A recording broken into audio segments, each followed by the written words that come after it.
Good morning students. Today we will read lesson 12 natural disaster माने प्राकृतिक आपदाएं जो आती हैं उसके बारे में हम पढ़ेंगे. प्राकृतिक आपदा. Climates are events that may cause damage to human life and property. The climates that occur naturally are called natural climates or disaster. ये बोल रहे हैं आपदाएं ऐसी घटनाएं हैं जो मानव जीवन और उसकी संपत्ति को नुकसान पहुंचाती हैं. ठीक है. अब प्राकृतिक रूप से होने वाली आपदाओं को प्राकृतिक आपदा कहा जाता है. ठीक है. Our earth is a wonderful place to live, but sometimes natural disaster like eruptions of volcanoes, earthquakes and tsunamis may occur. अब ये बोल रहा है कि हमारी पृथ्वी रहने के लिए तो बहुत अच्छी जगह है. ठीक है. अद्भुत जगह जिसे हम बोलेंगे. लेकिन कभी कभी प्राकृतिक आपदाएं जैसे ज्वालामुखी आ जाता है. ठीक है. और भूकंप आ जाता है और सुनामी का प्रकोप आ जाता है कभी कभी. ठीक है. तो ठीक है, ये ऐसी आपदाएं कभी कभी आ जाती हैं. ठीक है. तो such disaster are generally sudden and unexpected, so we have no control over them. By knowing what to do during such disaster, we can minimize the losses. अब ये बोल रहे हैं ऐसी आपदाएं जो हैं आमतौर पर अचानक आ जाती हैं. ठीक है. तो इसीलिए हमारा उन पर कोई नियंत्रण नहीं होता है. ठीक है ना. हम कुछ नहीं कर सकते. ऐसी आपदाओं के दौरान क्या करना है यह जानकर हम नुकसान को कुछ कम कर सकते हैं. ठीक है. जब हमें पता चल जाता है, ठीक है, हम जान जाएंगे कि हम इस नुकसान को हम कैसे कम कर सकते हैं. ठीक है. तो अब देखते हैं. जैसे हम देखेंगे, ये देखिए यहाँ पे एग्जाम्पल दिखाया हुआ है आपको. ठीक है. अर्थक्वेक का, सुनामी का. ठीक है. ये सारे के सारे आपको क्या दिखाए गए हैं. ठीक है. एग्जाम्पल आपको दिखाए गए हैं यहाँ पे. ठीक है. आप ये देख सकते हैं ज्वालामुखी का. ठीक है.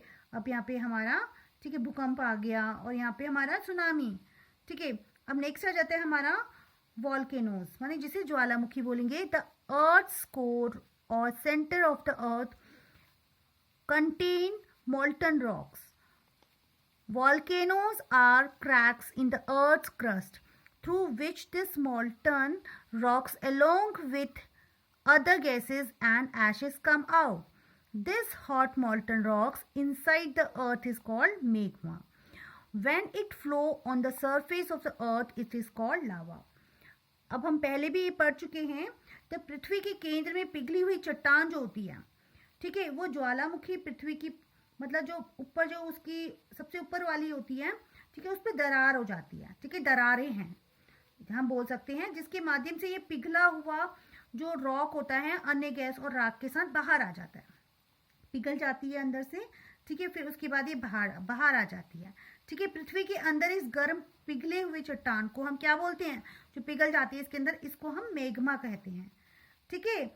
और जब ये पृथ्वी की सतह पर मतलब बहती है, जब ये बाहर आ जाती है तो ये लावा कहलाती है. Okay.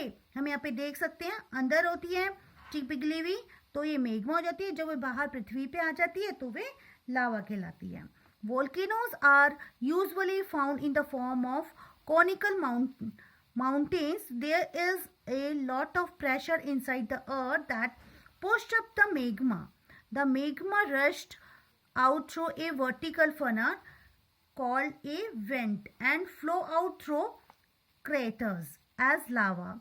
When lava cools, it solidifies and forms rocks on the basis of the nature and frequency of their eruptions.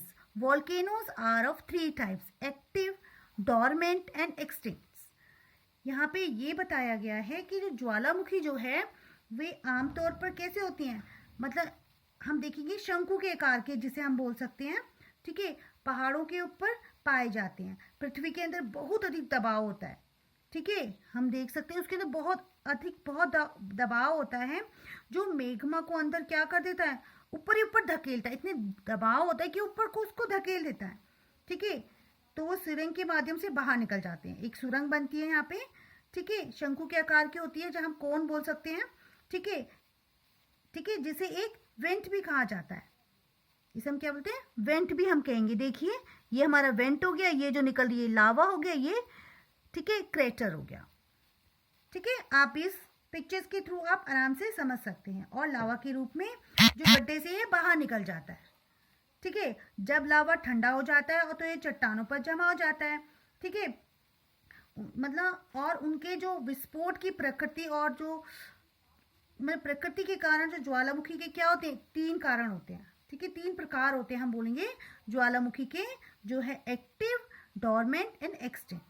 Okay, now we will continue in next video.